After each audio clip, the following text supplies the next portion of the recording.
In the beginning, God created the heavens and the earth. Now the earth was without shape and empty, and darkness was over the surface of the watery deep. But the Spirit of God was moving over the surface of the water. God said, "Let there be light." And there was light. God saw that the light was good, so God separated the light from the darkness. God called the light day and the darkness night. There was evening and there was morning, marking the first day. God said, "Let there be an expanse in the midst of the waters, and let it separate water from water." So God made the expanse and separated the water under the expanse from the water above it. It was so. God called the expanse sky.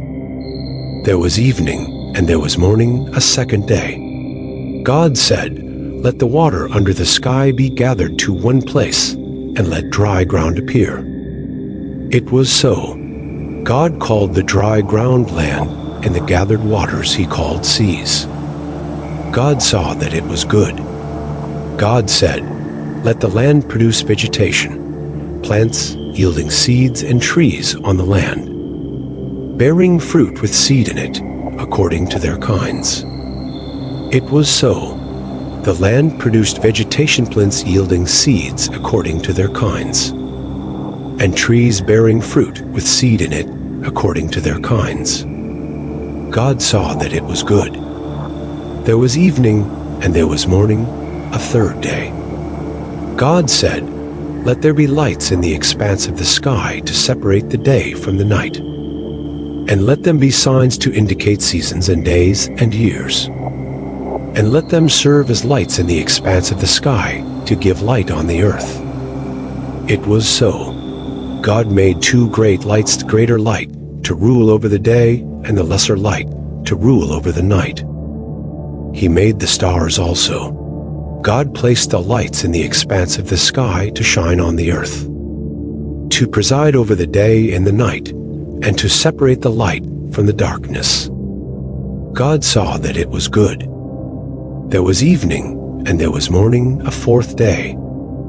God said, "Let the water swarm with swarms of living creatures, and let birds fly above the earth across the expanse of the sky."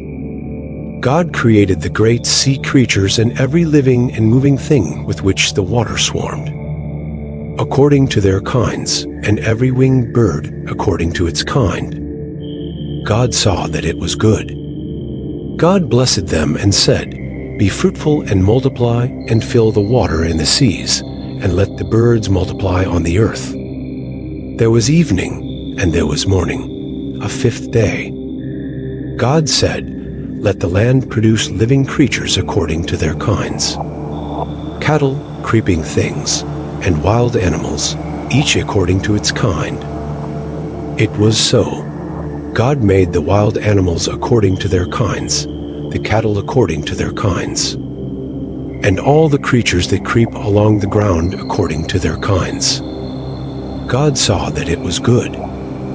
Then God said, "Let us make humankind in our image, after our likeness, so they may rule over the fish of the sea and the birds of the air, over the cattle, and over all the earth, and over all the creatures that move on the earth." God created humankind in his own image.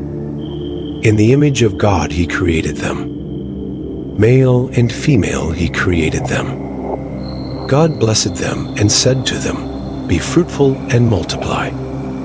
Fill the earth and subdue it.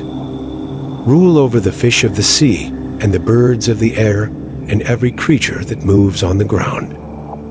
Then God said, "I now give you every seed-bearing plant on the face of the entire earth, and every tree that has fruit with seed in it. They will be yours for food. And to all the animals of the earth, and to every bird of the air, and to all the creatures that move on the ground of everything that has living breath in Itai, give every green plant for food." It was so. God saw all that he had made, and it was very good.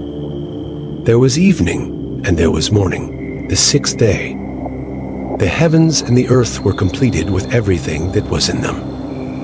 By the seventh day, God finished the work that he had been doing, and he ceased on the seventh day all the work that he had been doing. God blessed the seventh day and made it holy, because on it he ceased all the work that he had been doing in creation. This is the account of the heavens and the earth when they were created, when the Lord God made the earth. Now no shrub of the field had yet grown on the earth, and no plant of the field had yet sprouted.